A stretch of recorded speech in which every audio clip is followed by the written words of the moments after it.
Come, Xeno scum. I've not survived this long against your onslaught just to die now. Blast it! Well then, come you filthy green skins. Time for you to learn just what an Inquisitor is capable of. What in the Emperor's name?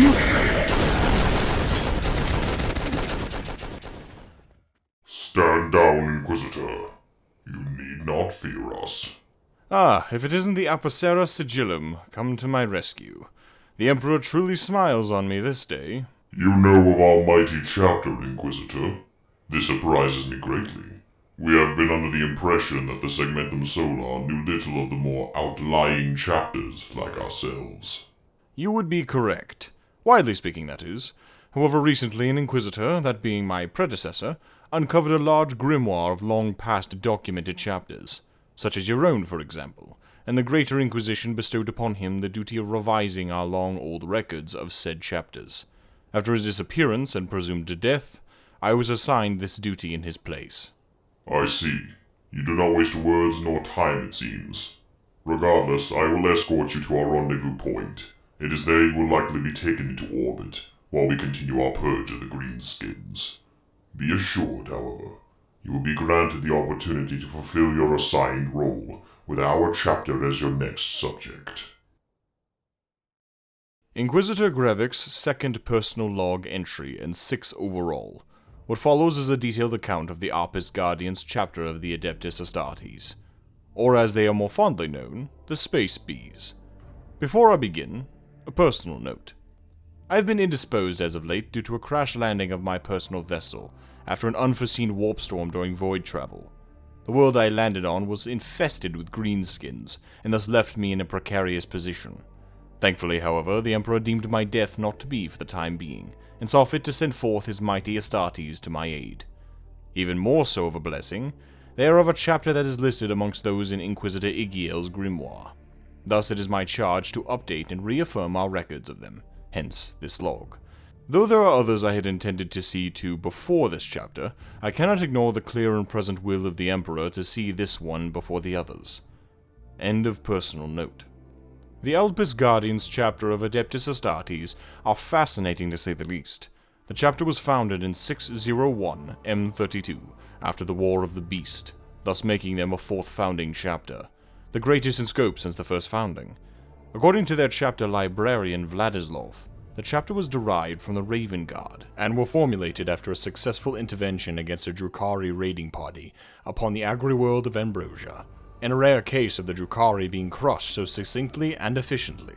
The Raven Guard, already under orders for Maximus Thane to formulate new chapters in accordance with his decree, granted the dispatched Marines who had taken Ambrosia the blessing to formulate their own chapter.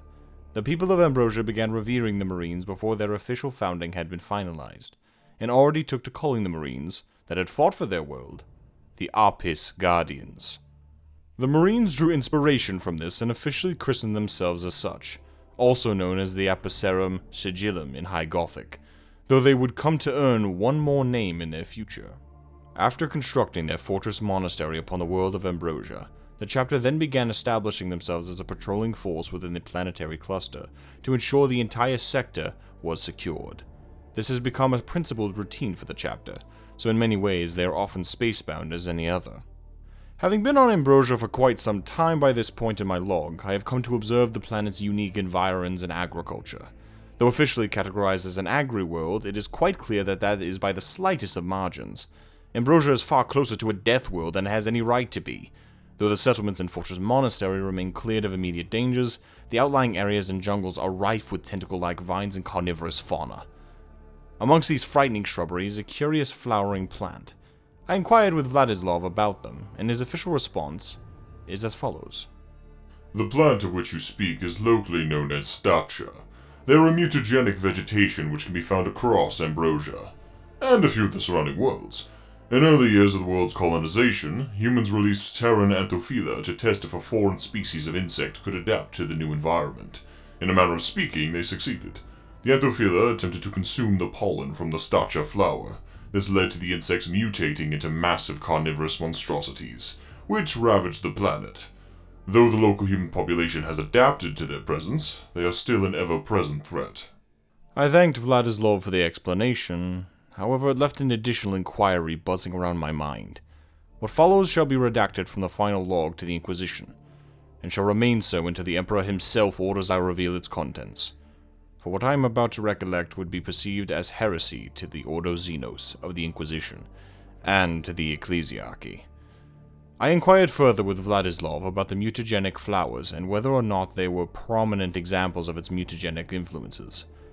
Without any hesitation at all, he responded plainly. But of course, Inquisitor. I'm sure you will notice it soon if you have not already. We, the Alpus Guardians, are another such resulting mutation of the stature, though not always as directly as the Anthophila. Through harvesting their honey and consuming it in various foods, the humans of Ambrosia and its neighboring worlds have been mutated over several generations. And of course, our chapter in turn recruits new Marines via the local populace. Thus, if you'll follow me to the training yard... Vladislav escorted me through the Fortress Monastery's barracks, and into the training yard where full-fledged Marines and aspirants alike trained. What I witnessed laid bare what Vladislav had been explaining. All the aspirants moved in perfect tandem with one another, as they fought hand-to-hand with a battle brother of the chapter, easily 30-1. Yet none of the boys floundered over each other, nor were they moving with any level of hesitancy. Each one seemed to know what the others would do next with absolutely no verbal cues. They were a perfect fighting unit in terms of coordination and speed, though 30 10-year-olds still could not hope to bring down a full-fledged Astartes. As you can see, these aspirants are shockingly well honed, but this is not because of any advanced training they have received, nor is it blind luck. You see, most Ambrosia natives, due to the consumption of and exposure to the stature in some form or another, have manifested certain traits. One of these being an inane psychic ability to interlock their psyches with others possessed of the same trait. To put it simply, they formulate self-contained hive minds with each other, making each member of the link like an additional limb to a greater whole. In many ways, they are the perfect fighting unit. No miscoordination, no hesitancy, and no confusion. I will not lie, I was left speechless, though only for a moment. The Emperor's own mighty angels somehow enhanced by a xeno shrubbery. And not only that, but they also bore such heresy proudly. However, a thought occurred to me. These mutations, though abhorrent in origin, had led to the Alpus Guardians thriving in this sector. Additionally, the Imperium had many other examples of human mutations amongst its ranks. The Ogren and Felinids came first to mind in this regard. However, even if this were not the case, these were the Marines that saved my life, led no doubt by the Emperor himself. I owe them a debt. And thus, at the risk of my life, do I redact all mutation-related texts in this log. Vladislav and I discussed further the chapter's mutations and its effects on their organization. According to the librarian, aspirants form company hive minds once they begin training, and instead of becoming scout companies, they form full battle companies, which are christened as swarms. This is done due to how the hive minds work. Unfortunately, once a group of aspirants formulates a link with one another fully, no new Marines can be added to their swarm. The link becomes permanent, with only the original members.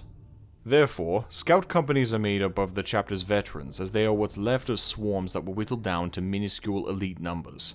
Furthermore, after stating my concerns of 100 Marines all being linked together as a single being, Vladislav explained that each Marine maintains their individuality within the link. Each brother simply opens himself to the others as another link within their respective chain. Though still forged as an individual and can move as one, he reacts to the others as part of their shared connection. In essence, they are many minds that move as one entity. This enlightening discussion allowed my initial fearfulness of the Alpus Guardians' mutations to be set at ease, and soon I continued on with my observations of the chapter.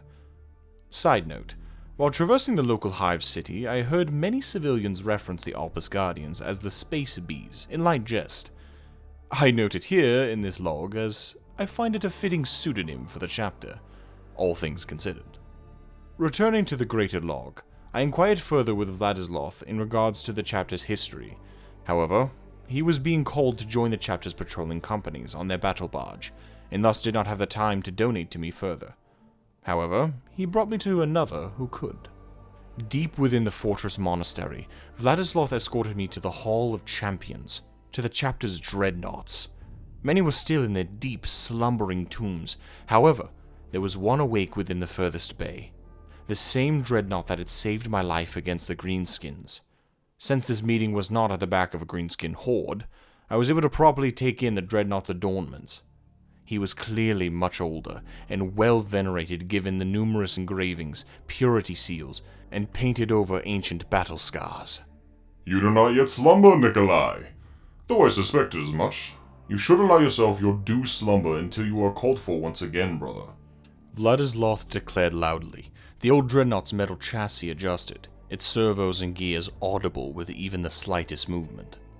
No, I do not slumber yet, librarian. For what if I am called forth within a fortnight from now, or sooner perhaps? No, I will wait a while longer before I consent to my rest. I see you bring forth the Inquisitor. For what purpose? He wishes to learn more of our chapter's mighty history, Nikolai, and I am to join the others on patrol.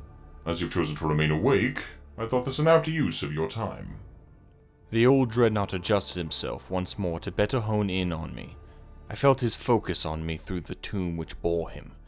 He had been sizing me up. Very well. I shall entertain our honored guest in your absence. Good. Then I take my leave. And with that final statement, Vladislav left the hall. This would be the final time I would see Vladislav before my own fast-approaching departure. I must admit a level of respect I now hold the man in particular. After reaffirming my composure, I inquired with Nikolai on the final details for this log entry. The most notable thing he shared with me, however, pertained to his own personal story. Nikolai revealed to me that he had been the founding chapter master of the Alpis Guardians. You are the founding chapter master? I've never encountered a dreadnought as ancient as that. You must be well over 7 millennia old, would you not? You are correct, Inquisitor. Though I am not the oldest dreadnought still in service. Regardless, I understand to a being as young as yourself. My age must seem impressive. Indeed, my lord. With this in mind, I have but one final question. As part of this chapter's founding, who were not saddled with its unique mutations, at least initially, do you not fear the Alpis Guardians becoming susceptible to chaos, or in fact becoming more Xenos than human? No. Though I once shared your fears at a different age, I must say that we have stood true to the vision of the Imperium, and never have we deviated from the Emperor's guiding light. Despite being, from an Inquisitor's point of view, maligned with an abhorrent mutation, I have seen countless brothers die, with all of their linked brethren forced to endure the pain and volatile emotions that rage within their fallen's dying heart. We feel every regret and every doubt that the cold grasp of death invokes. Despite this, we have never humored the taint of chaos. Despite this, we never turn our backs to humanity, let alone the Imperium. And with that, I thanked Nikolai for his time, and dismissed myself. The moment I left his chamber, my knees threatened to falter. His presence and words stuck in the mind like a potent dream. Another being I would leave this world respecting greatly. The Alpis Guardians are profoundly noble, and nigh unforgettable. I must admit I could not possibly lend credence to every worthwhile note in this log. Thus I will resolve to list the necessary information, as always here in analytical form. Chapter: Low Gothic, Apis Guardians, High Gothic, Opacera Sigillum. Colloquial name: Space Bees. War cry: United we stand, alone we fall. Founding: Fourth Founding. Primarch: Corvus Corax. Successors of: the Raven Guard. Successor chapters: unknown. Chapter numbers: 1,000. Chapter master: Melis Bion. Homeworld: Ambrosia. Fortress Monastery: The Hive. Colors: all black with yellow stripes, with red highlights for commanding officers. Chapter badge: a bee. Allegiance: loyalist, of course. Codex compliance: partial. Preferred tactics: Close combat. Addendum. Hit and run tactics. Mutations. Instead of acid, they produce a very potent venom, which is pumped through pipes in the suit to a concealed spike in their gauntlets as a weapon of last resort, and a natural subconscious psychic link with their battle brothers. Notable campaigns: Battle for Ambrosia, Fall of Cadia, Devastation of Baal. Notable figures: Nikolai the Uncaged, first chapter master, now a dreadnought. Honelius Meltilde, Exertus Epirus. It is here I officially notarize this document on behalf of the Inquisition, and stamp down my Inquisitor Grevix seal. End of log entry.